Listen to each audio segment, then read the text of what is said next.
親愛嘅弟兄姊妹，平安。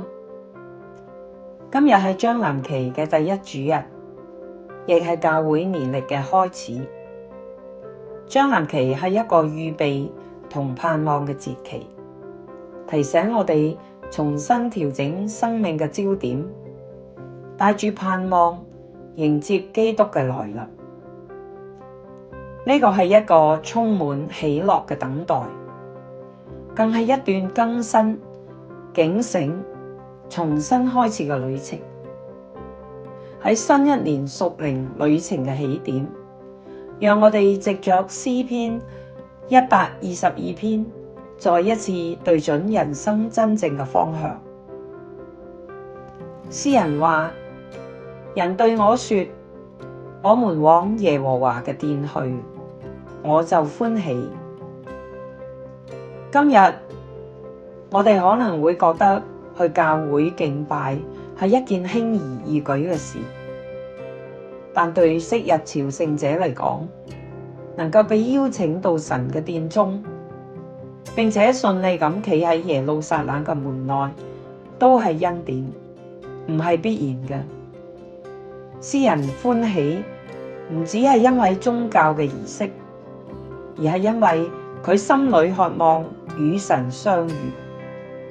佢知道神係喜樂嘅泉源，敬拜係蒙福嘅呼召。詩人描述耶路撒冷話：耶路撒冷被建造，如同連絡整齊嘅城。呢度係一幅穩固、完整、井然有序嘅圖畫，城中嘅每一塊石頭都緊密相連，如同神嘅指紋。雖然嚟自唔同嘅支派，卻喺神裏面得着合一與安穩。神嘅同在就係修復嘅地方。喺神裏面，我哋揾到安全、連結、和好與穩固。朝聖者唔只係享受神嘅同在，佢哋亦被呼召成為和平嘅代求者與建造者。詩人話：你們要為耶路撒冷求平安。將臨期係為世界、為教會、為家人祈求平安嘅季節。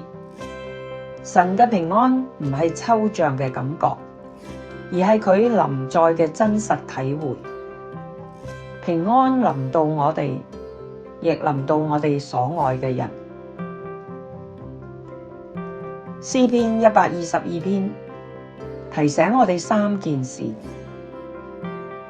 首先係喜樂嘅呼召，其次係神同在嘅安穩，最後係為平安祈求嘅使命。願主嘅平安今日臨到你嘅身上，願你喺呢個節期被主更新，再次仰望賜恩嘅主，以歡喜嘅心等候佢。願主藉着聖靈嘅感動，使我哋紀念基督嘅降生，並盼望佢榮耀嘅再臨。